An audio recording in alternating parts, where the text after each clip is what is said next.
Porque vocês precisam saber de onde vem a ordem. Porque tem uma ordem vindo de algum lugar. E eu vou dizer para vocês hoje de onde vem a ordem. Tá aqui. Pois é, Brasil, que existe um mandante, um articulador para toda essa situação política ali contra Jair Bolsonaro e contra a direita ali em Brasília, isso nós já sabíamos. Agora, quem que está mandando? Quem que está sendo o ordenador ali? E principalmente, quem que está mandando nessa mídia velha que foi o responsável por tirar Jair Bolsonaro em 2022? E agora nós vamos mostrar aqui, o Paulo Figueiredo vai trazer para nós aqui, é realmente de cair o queixo, pessoal. As coisas que acontecem ali em Brasília, de trás das cortinas ali, ninguém fica sabendo. Mas existe um grande articulador, existem pessoas fortes ali que elas não aparecem, não dão as caras, mas estão por trás de tudo. Veja essa matéria aí, dá um like no vídeo, se inscreva no canal. Olha só o que o Paulo Figueiredo tem para trazer e logo em seguida nós vamos trazer algo aqui é realmente assustador. Confira. Na verdade, o que é isso? Né? Isso é o mestre mandou. Não foi a Globo que inventou isso. A coisa fica ridícula no Brasil porque é a cópia do que está acontecendo nos Estados Unidos. Então o que o Guga está fazendo? Ele está repetindo o que ele ouviu aqui nos Estados Unidos. Aqui nos Estados Unidos a imprensa democrata tá, meu Deus, um condenado e tal. E no Brasil, como eles repetem tudo que eles dizem aqui nos Estados Unidos, fica essa coisa meio ridícula. Mas é por isso que eu digo para vocês que não adianta vocês ficarem tentando entender a política brasileira sem entender o que se passa na política global e principalmente na política americana. É por isso que eu fico enchendo o saco de vocês com pauta de Estados Unidos o tempo inteiro. Por isso que tem tanta notícia dos Estados Unidos no paulofigueiredoshow.com. Porque vocês precisam saber de onde vem a ordem. Porque tem uma ordem vindo de algum lugar. E eu vou dizer para vocês hoje de onde vem a ordem. Tá aqui. De onde vem a ordem para chamar criminoso condenado em todas as oportunidades? Do filho do Jorge Soros. Tá ele aqui. Democratas deveriam referir-se a Trump como um criminoso condenado em todas as oportunidades. A repetição é a chave para uma mensagem de sucesso e queremos que as pessoas rejeitem a ideia de contratar um criminoso condenado para o cargo mais importante do país.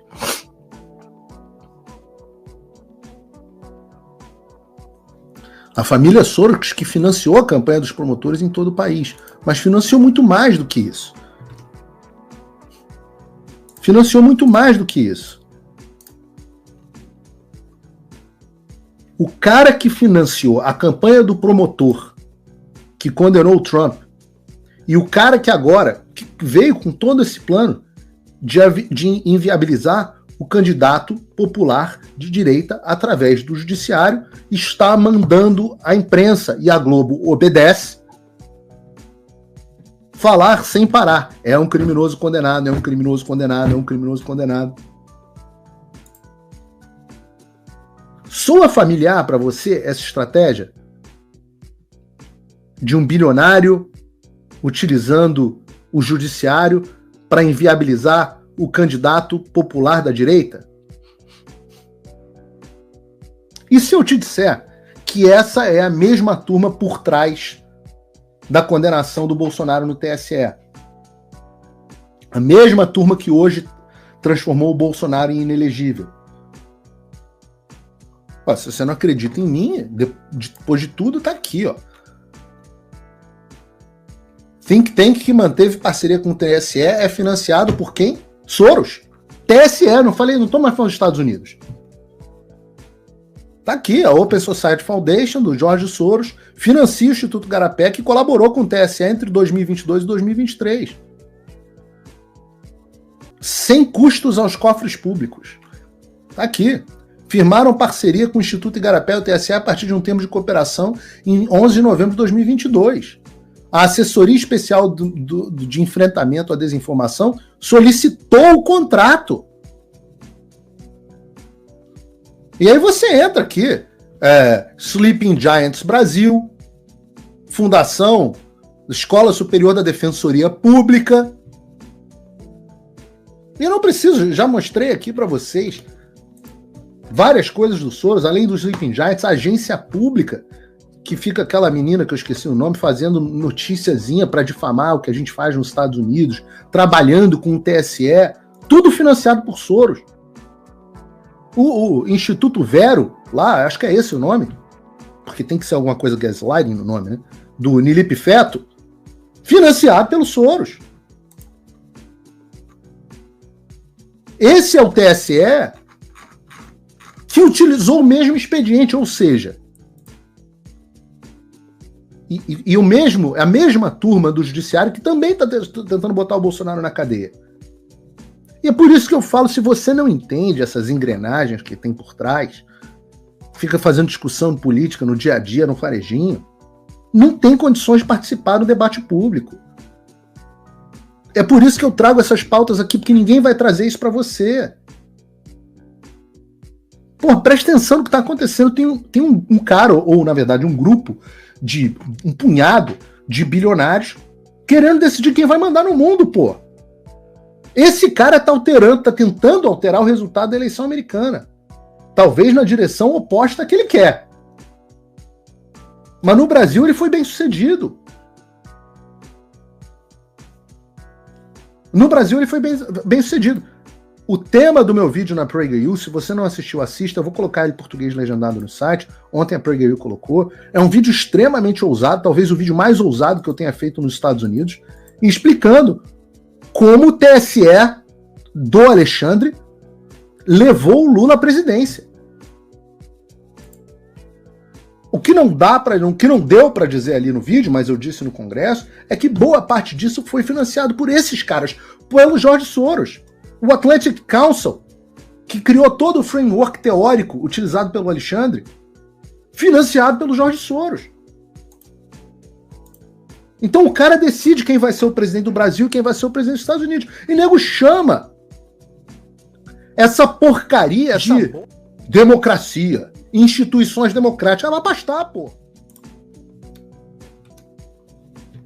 Democracia é vocês fecharem rede de televisão a mando dos Sleeping Giants, financiado por um bilionário de fora. Não é ninguém. Ou vai dizer que a Rede Globo, repetindo aqui, um condenado, representa alguém hoje em dia? É uma máquina de manipulação. Agências bancadas pelo Soros, juiz fazendo convênio com bilionário Soros e companhia. E claro, não adianta. Por enquanto, vai ter um tempo, vai ter uma galera que vai cair no conto do vigário. Sempre tem. As pessoas desavisadas. Tem gente que a informação não chega. E isso faz parte do jogo democrático.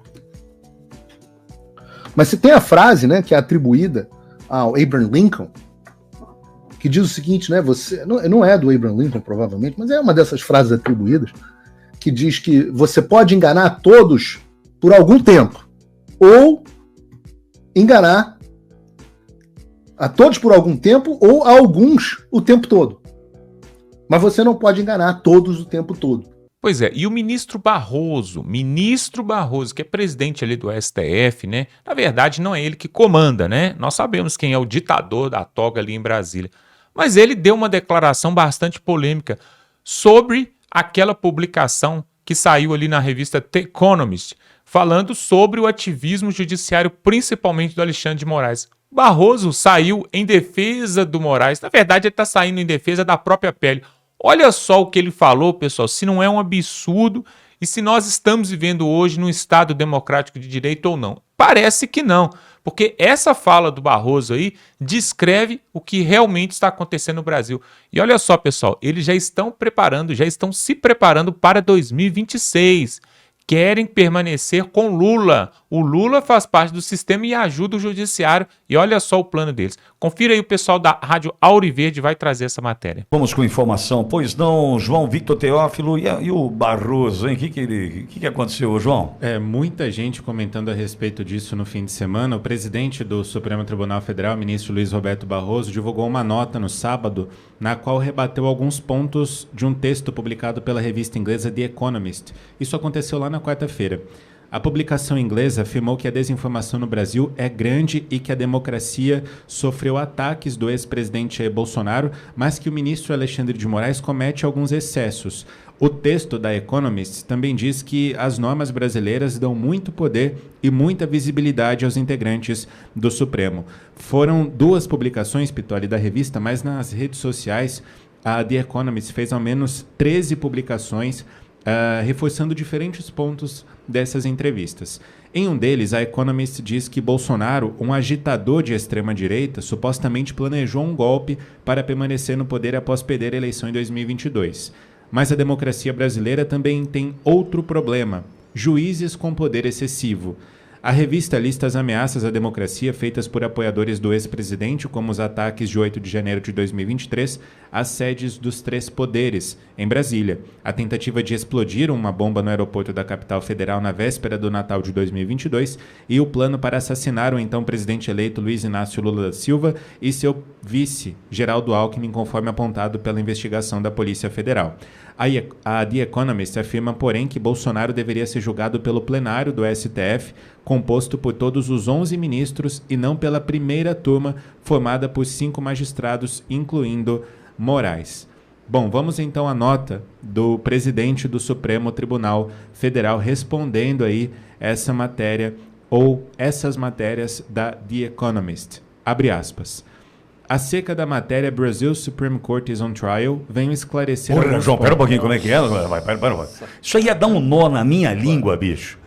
Isso ia levar 1h30 para conseguir reproduzir essa fala. Ô, João, sem esnobar, filho. Sem esnobar, João. Trago de novo. Não, João, você foi...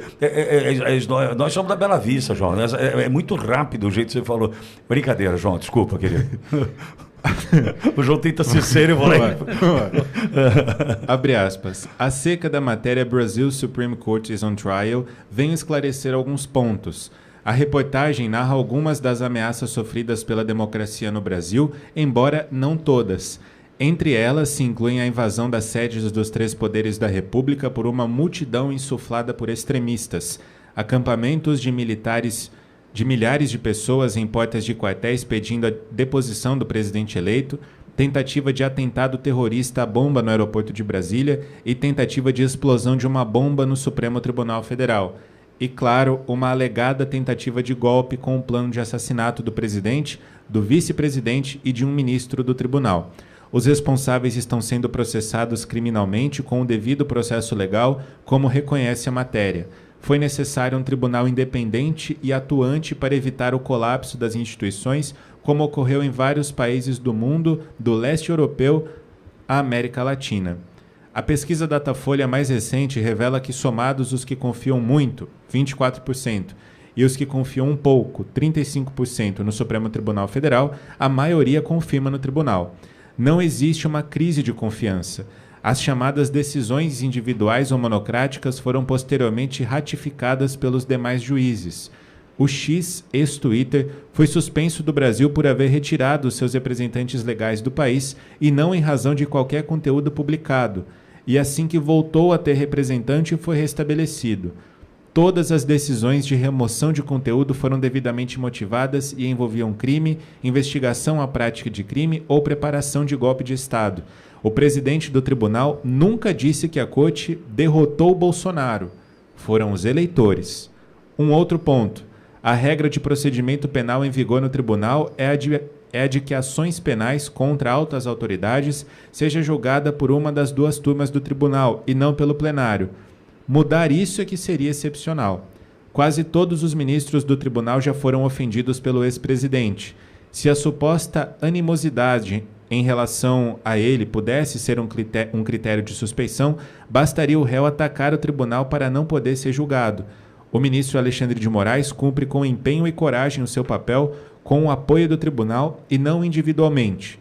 O enfoque dado à matéria corresponde mais à narrativa dos que tentaram o golpe de Estado do que ao fato real de que o Brasil vive uma democracia plena, com Estado de Direito, freios e contrapesos e respeito aos direitos fundamentais. Fecha aspas, ministro Luiz Roberto Barroso, presidente do Supremo Tribunal Federal do Brasil. Obrigado, João. Olavo, se o João trouxesse passo a passo, linha a linha, a matéria, a gente teria aqui um programa inteiro para comentar. Um programa inteiro para comentar. O que não é dito na matéria, e certamente não traria a matéria esse conteúdo, é que, depois dessa fala desastrosa do ministro Luiz Roberto Barroso, do derrotamos o bolsonarismo, aliás, o vídeo está aí, não é, Edson? Do derrotamos o bolsonarismo, acho que é importante, né? Depois dessa fala do Barroso, no final de semana seguinte, o episódio do aeroporto de Roma, na tentativa, nítida tentativa, de criar uma cortina de fumaça para livrar Barroso das consequências da sua fala. Tamanha a gravidade do problema gerado por Barroso, do ponto de vista, né, da sua opinião colocada, o ministro do Supremo assumir que derrotamos o bolsonarismo, e ele acaba usando de um jogo de palavras que, para mim, né, não deveria e não caberia na boca de um ministro do Supremo Tribunal Federal. Não, eu não disse derrotamos Bolsonaro, eu disse derrotamos o bolsonarismo. Ministro,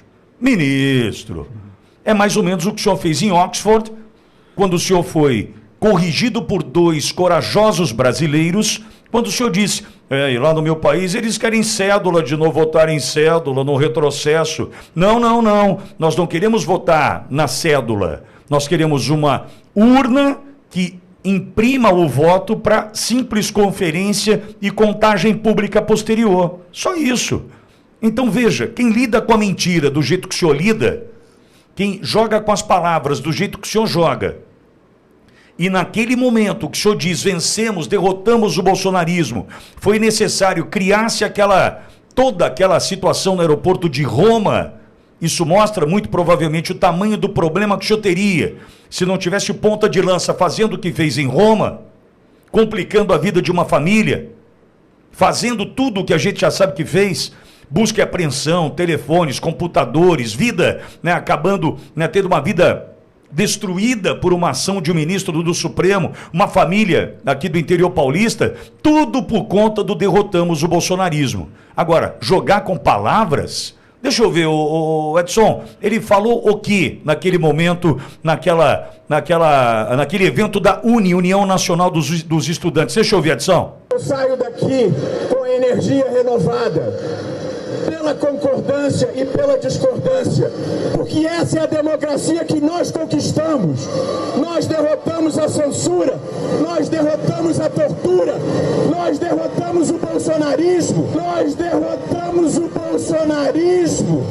para permitir a democracia e a manifestação livre de todas. Olha só, olha como mente esse cidadão, Nós derrotamos a censura. Vocês derrotaram a censura? E a decisão tomada pelo seu par Alexandre de Moraes, corroborada por Carmen Lúcia, até segunda-feira pode, censurando aquele documentário da Brasil Paralelo. Isso não é censura? E a censura prévia estabelecida nas redes sociais, quando os senhores retiram publicações ou proíbem manifestações em redes sociais? E quando de um grupo de WhatsApp, né, a reação de um integrante de um grupo de WhatsApp, com um emoji, cada um fala de um jeito, né? E aí, a partir de então, suspensão da conta, bloqueio de contas bancárias, de empresários que se manifestavam num grupo de WhatsApp. O nome disso não é censura? Percebe como tem jogo de palavras? E colocaram um cidadão preso, 6 meses detido, 10 dias numa solitária, acusando-o do que ele não fez, como Felipe Martins. E um homem que morre na cadeia como Clezão, que os senhores não atenderam o pedido de soltura, prisão domiciliar para tratamento do Clezão. Isso não é tortura? Então veja, jogar com as palavras como joga Luiz Roberto Barroso, mostra para mim que lidar com a mentira é uma habilidade que ele tem. É uma habilidade que ele tem. Porque eu falo o que eu quiser, depois eu jogo com as palavras. Se precisar, tem um Alexandre de Moraes para gerar o evento de Roma. E assim a gente vai levando a vida. Agora, derrotamos a censura com censura? Derrotamos a tortura com tortura? Olavo, lida com a mentira como poucos, hein? Falta honestidade intelectual. Isso é triste vindo de um ministro do STF. Depois, uma revista com uma puxadinha de esquerda, que é a The Economist, traz um comentário do jeito que comentou, repetido 13 vezes em rede social, aí vem reclamar, né? Bom, a justiça brasileira está longe, o STF, o órgão máximo da justiça brasileira, um tribunal importantíssimo, que deveria trazer regras de direito para todos que estão sob o seu comando, desembargadores, magistrados, não é capaz, não é mais capaz de produzir justiça. Barroso dizer que o STF é respeitado no Brasil, mas tem uma pesquisa que foi aqui, que de 15 de abril, quase metade dos brasileiros não confia no STF. Espera aí, nós estamos falando de um país que não confia na justiça. Um tribunal que ressuscitou a censura. A censura era morta, inclusive na Constituição de 88. O STF ressuscita a censura. Agora, nós comentamos aqui na semana passada, importantíssimo, as negativas de extradição de Oswaldo Eustáquio, as negativas dos Estados Unidos, do Alan dos Santos, obrigado, do Alan dos Santos, a matéria do Economist, o estudo da lei Magnitsky. Está aí, o mundo está reconhecendo no Brasil a ausência da justiça, o enviesamento de um tribunal.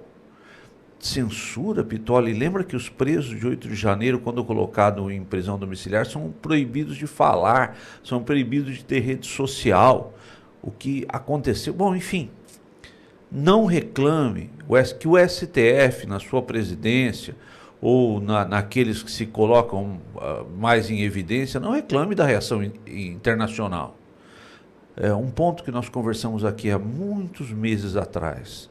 A evidência de Alexandre de Moraes na prática da censura, nas penas exacerbadas, de Barroso, aquele cara que aceita, que endossa, de Gilmar Mendes, que muda de opinião em Portugal, diz que não houve a tentativa de golpe, vem para o Brasil. Então esses que se tornam, que se colocam em evidência na prática, e outros tantos que, como o Pitoli disse, teria que passar a manhã toda comentando, são aqueles que cairão primeiro, pela prática da injustiça. Amigo ouvinte, haverá o tempo, chegará o tempo em que essas práticas serão revistas, por serem absurdas, e intimar somente testemunhas de acusação e não de defesa. Onde é isso? Que mundo é esse? Haverá o tempo que isso será revisto. Tempo esse em que a justiça no Brasil será restabelecida, possivelmente depois da eleição de 26. Olavo, quando a gente fala hoje de Supremo Tribunal Federal, a gente sabe que aquilo ali é um time. Pode ter um que diverge, né, outro que começa a criar, como disse o presidente Bolsonaro no evento dos advogados de direita do Brasil, o Fux, que cria uma fissura. O que o Fux está criando é uma fissura. E a traz a vulnerabilidade, né, dessa sustentação, desses que estão, né, vivendo dessa narrativa do golpe. Né, eles precisam sustentar a narrativa do golpe para cumprir com a missão que é prender o presidente Bolsonaro. Aliás, o João, prepara para mim informações do presidente, a audiência cobrando, atualização sobre o presidente, tem vídeo com o Edson, né, tem a foto publicada aí ao longo do final de semana, acho que é importante a gente tratar desse assunto. Veja, nós sabemos o objetivo dessa turma.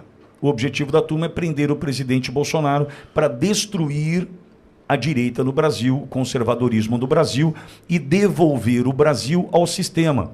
Mas o Brasil não está na mão do sistema? Ainda não. né? Lula não é o sistema. Lula é necessário para que o sistema volte. Eles querem, de qualquer forma, que o sistema volte a governar o Brasil em 2027. Vamos lá.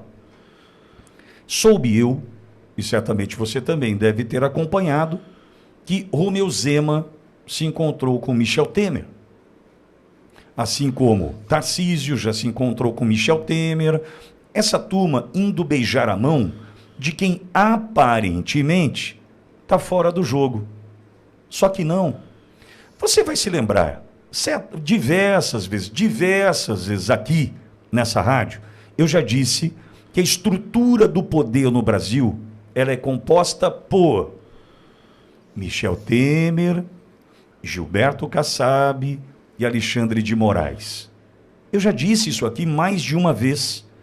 E muitas vezes, Olavo, em conversas reservadas, em encontros, em reuniões, por onde eu passo, e trato dessa forma, a primeira reação é: Michel Temer? Aquela cara de desconfiança. Pitória está viajando. Michel Temer? Sim. Por que Romeu Zema, Tarcísio, Caiado vão beijar a mão do Michel Temer? Me digam o motivo. E se você me disser, Bolsonaro também beijou a mão do Michel Temer, o jogo é jogado. O jogo é jogado. Só que, quando eu digo agora, olhando para 2026, Zema, Tarcísio e Caiado beijarem a mão de Michel Temer, é, sem dúvida alguma, um caminho, triste caminho, para a volta do sistema ao poder. Como assim, Pitori? Vamos lá, me perdoe se me estendendo o comentário, mas é necessário. Em 2018, quem era para ser o presidente eleito? Geraldo Alckmin. É por isso que estava todo mundo com Alckmin. É por isso que aquele que governou São Paulo por mais tempo na história, se colocava como candidato de todos os partidos, tinha um latifúndio de tempo de rádio e televisão, porque era dele. Lula estava preso, tiraram Lula da jogada em 2018. Alckmin disputaria com Fernando Haddad ou qualquer outro. Estava na mão do sistema, amigo. Tanto é que parte desse sistema contrata inclusive um hacker, você já sabe de toda a história, para que, se alguém tentasse atrapalhar, como atrapalhou, que fosse tirado de cena. Ou através de algo que pudesse ter sido descoberto pelo hacker, e então chantageado deixaria de disputar, estou falando do Bolsonaro, mas já que não tinha nada, hackearam também, meses antes do ataque em Juiz de Fora, um esquizofrênico, uma pessoa que sofre de esquizofrenia, provocado, motivado para então atentar contra a vida daquele candidato, que derrubaria o sistema, sem tempo de rádio e televisão, sem coligação, sem se vender, sem se entregar, sem nada para prejudicar ou chantagear. Nome dele, Bolsonaro. Pô, Bolsonaro furou a bolha, quebrou o esquema. Era tudo que o Brasil lutava naquele momento, que era anti-PT, contra Lula, contra a corrupção. E Alckmin faz 5% dos votos. Tanto é que em 2022 precisam tirar Lula da cadeia, precisa ser Lula o candidato, porque Alckmin, como é que sairia de 5% para 51% dos votos? Alguém pode me dizer?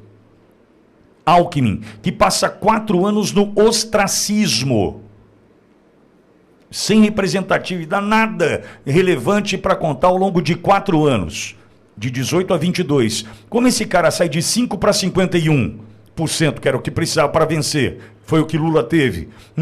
Não vai dar. Tira Lula da cadeia. Lula sai da cadeia, disputa a eleição em 2022 e vence.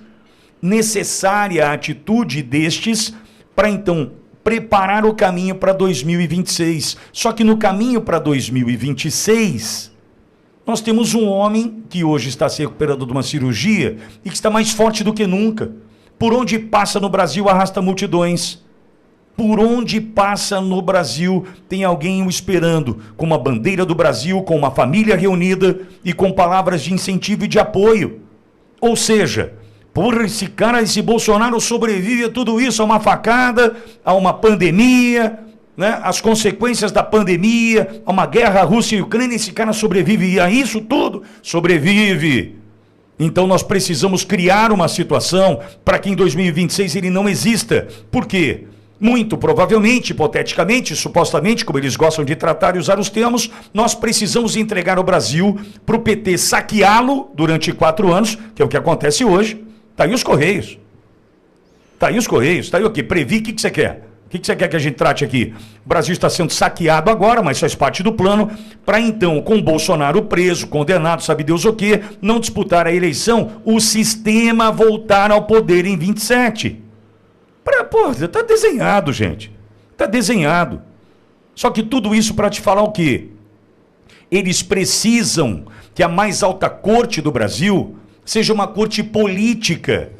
Porque se for uma corte meramente técnica, constitucional e, acima de tudo, justa, nada disso deveria estar acontecendo. Nada disso deveria estar acontecendo.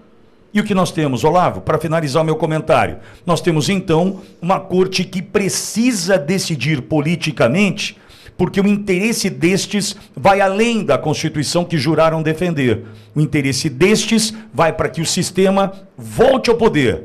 Sistema esse comandado, infelizmente, por 3 pessoas que já citei aqui: Temer, Kassab e Moraes. Porque eles precisam desses pilares. E para você que faz beicinho, faz carinha de nojo para Michel Temer, está mais vivo do que nunca. E recebendo esses que são a alternativa ao Bolsonaro. Cuidado, hein? Fala, Olavo.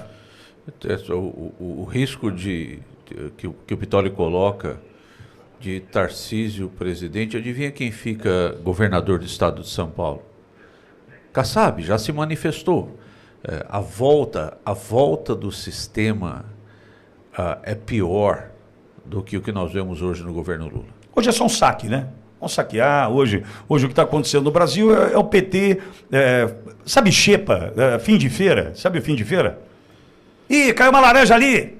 Ih, o pastel tá mais barato que agora tá frio. Não tá assim? Quer dizer, pega aquele pastel geladinho ali que você paga mais barato. É o que o PT está fazendo com o Brasil hoje. Mas está no acordo. Não vejo outra. Como é que eu faço? Eu tiro o Lula da cadeia, condenado em 4 instâncias, e eu tiro o cara da cadeia? Tira, Fachin. A gente precisa do Lula para disputar a eleição, porque o Alckmin é o zero à esquerda. Esse inútil é um zero à esquerda. Ele com 5% dos votos não vai fazer nada. Ele não vai chegar nem a 5%. No ostracismo que vivia, ou que viveu de 18 a 22. Tira Lula da cadeia. Mas agora os caras vão querer voltar à cena do crime. Deixa voltar. Em 26 a gente assume. E outra, até 26 a gente já enterra o Bolsonaro, né, do ponto de vista político, e a gente resolve essa questão. E Bolsonaro, como uma fênix, vai ressurgindo, vai renascendo e vai sobrevivendo e vai se fortalecendo e fica 12 horas numa mesa de cirurgia e mais vivo do que nunca está, politicamente falando, Olavo. E aí entra uma corte e vira uma corte política. O establishment. Establishment que nós conversamos aqui quase todo dia, né?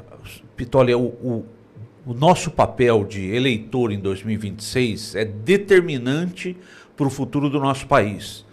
Imaginar centrão, que não vai acontecer, não vai acontecer.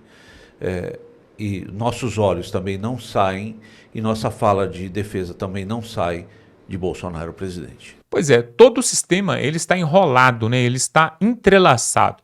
Na verdade, nós temos, por exemplo, o Michel Temer, que é um grande cabeça ali da política, né? Inclusive foi ele que colocou o Alexandre de Moraes ali. E se hoje nós estamos vivendo tudo isso que está acontecendo, essa polarização entre direita e esquerda, né? O Bolsonaro conseguiu chegar ao poder, mas depois foi tirado dali. Justamente tudo isso se deve ao apoio da TV Globo, que nós falamos aqui no início desse vídeo, se deve ao Michel Temer, se deve a figuras como, por exemplo, Kassab, Gilberto Kassab, que não aparece tanto na mídia, mas ele é o principal articulador ali no Congresso Nacional, é o que tem mais cadeiras no Senado, na Câmara. E aí o Gilberto Kassab também é uma figura política fortíssima. Nós ficamos às vezes falando aqui do Moraes e do Lula, Moraes e do Lula Barroso, Moraes, Lula e Barroso, mas tem outras figuras que estão por trás deles e que sustentam todo o sistema. Por muitos anos lá atrás, quem sustentou grande parte aí, né, dessa ditadura que nós vivemos há mais de 20 anos, né? Há mais de 20 anos. Na verdade, até antes de 2002, antes do Lula entrar, já tínhamos também um princípio de ditadura. E por quê? O outro governo que tinha antes do Lula também não era um governo de direita. E aí, durante todo esse período, se você tem mais aí de 40, 50 anos, você vai se lembrar. Quem que orquestrou tudo e era o manda-chuva ali em Brasília era ninguém mais e ninguém menos do que o José Sarney. Sarney, que entrou no lugar ali do Tancredo Neves, né? O Tancredo Neves que de uma forma misteriosamente, né, ganhou, mas não levou, ganhou, mas não subiu a rampa, né? E tem até aquela história, né, que muitos falam que ele falava: se eu tiver a maioria do Congresso, se eu tiver não sei quantos % de voto, se eu tiver não sei o quê, nem Deus me impede de subir aquela rampa, nem Jesus Cristo me impede de subir aquela rampa. Parece que essa foi a fala dele durante o processo eleitoral. Não sabemos se isso é um boato, não sabemos se isso é verdade. O fato é que ele não subiu a rampa, né? O fato é que ele não subiu a rampa, o Sarney assume e aí depois começa toda essa história. Aí depois vem Collor, Fernando Henrique, Itamar Franco, e aí vem toda essa turma toda aí, né? E aí vem o processo de Lula, do PT no Brasil, que estamos há mais de 23 anos aí, né, com o PT. Um breve momento ali que foi uma falha do sistema ali que deixaram o Bolsonaro entrar, mas que não pôde fazer nada, ficou assim, ó, com os pés e com as mãos atadas. Por quê? Justamente porque tinha a mídia batendo de manhã, de tarde, de noite. Teve uma pandemia também que ficou na maior parte do tempo ali do governo de Jair Bolsonaro, que impediu justamente dele fazer. Mesmo assim, ele fez muita coisa num curto espaço de tempo. E agora estamos no 5º mandato do PT e nós estamos vendo isso aí acontecendo. E por isso todo esse ativismo judiciário e por isso que hoje quem manda no país é uma só pessoa que tem a caneta, né? Uma pessoa manda em 220 milhões de cabeças. Como que pode uma coisa dessa, pessoal? E tudo isso foi construído e foi gerado através do medo. O medo é que fez as pessoas ficarem em casa, as pessoas não podem nem mandar um WhatsApp, assim como acontece em outros países aí onde a ditadura perdura, né? Por exemplo, a Venezuela, por exemplo, Nicarágua, Coreia do Norte, China e outros países. Mas a direita está vindo de volta aí, chegou nos Estados Unidos, na Argentina, em El Salvador, agora também ali na Alemanha. E aí nós podemos ter uma página virada em 2026. Muita coisa pode acontecer e tem muita água para passar debaixo da ponte até 2026. Inclusive, né, nós temos aí até abril, final de abril, para poder se colocar ali as chapas, né, para poder formar chapas para 2026. Ou seja, tem muito tempo, né, praticamente aí um ano ainda para processos rolarem, julgamentos rolarem, decisões ali na justiça para a gente saber quem que vai ser o candidato da direita. E se você quer Jair Bolsonaro, coloque aqui nos comentários se você acredita que ele pode, porque diante desses processos aí que ele está enfrentando e julgamentos, será que vai conseguir? Coloque aqui nos comentários. Ou, se não for Bolsonaro, será que pode ser Tarcísio, Michele, o Caiado, Pablo Marçal? Quem que pode ser o representante da direita? Quero saber da sua opinião. Dá um like nesse vídeo, se inscreva aqui no canal. Se você ainda não é inscrito, está perdendo tempo, pessoal. Aqui nós somos um canal conservador, de direita, que traz o tipo de matéria de notícia que você não vê em lugar nenhum, tá bom? Então se inscreva aqui no canal, dá um like nesse vídeo e estamos juntos.